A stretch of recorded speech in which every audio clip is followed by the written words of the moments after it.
Мен оқыған кітап «Шұғаның белгісі». Бұл шығарма Бейімбет Майлин қаламынан туған, қазақ әдебиетіндегі шынайы махаббат пен тағдыр тауқыметін бейнелейтін терең туынды. Шығармадағы Шұға мен Әбдірахманның махаббаты мені ерекше толқытты. Екі жастың бір-біріне деген адал сезімі, бірақ әлеуметтік теңсіздіктер салдарынан қосыла алмауы жүрекке әсер етеді. Кітаптың тәрбиелік мәні өте зор. Ол бізге адалдықтың, адамгершіліктің, шынайы махаббаттың қадірін ұғындырады. Бұл шығарма мені өмірге деген көзқарасыма әсер етті. Адамдарды сыртқы жағдайына қарап қана емес, ішкі жан дүниесіне қарап бағалау керек екенін түсіндім.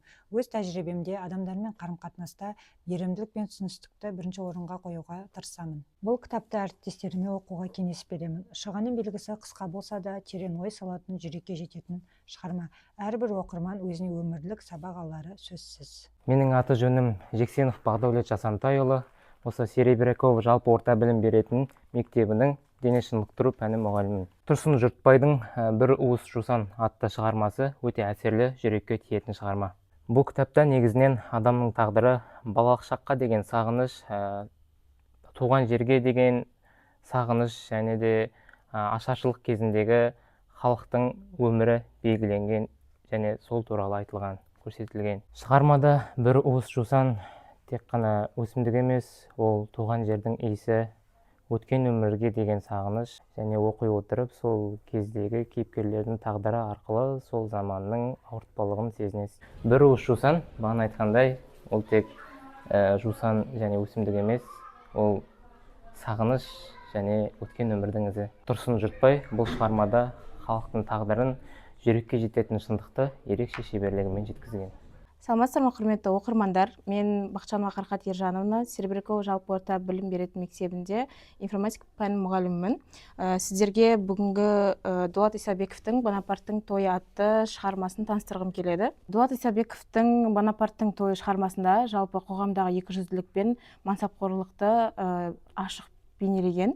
Жалпы мазмұнына келетін болсақ, оқиға Жапар есімді кейіпкердің айналасында өрбиді. Жалпы ол өзін Наполеон Бонапартқа ұқсатып, соның рөлінде тым қатты кіріп кеткен жан болып есептеледі.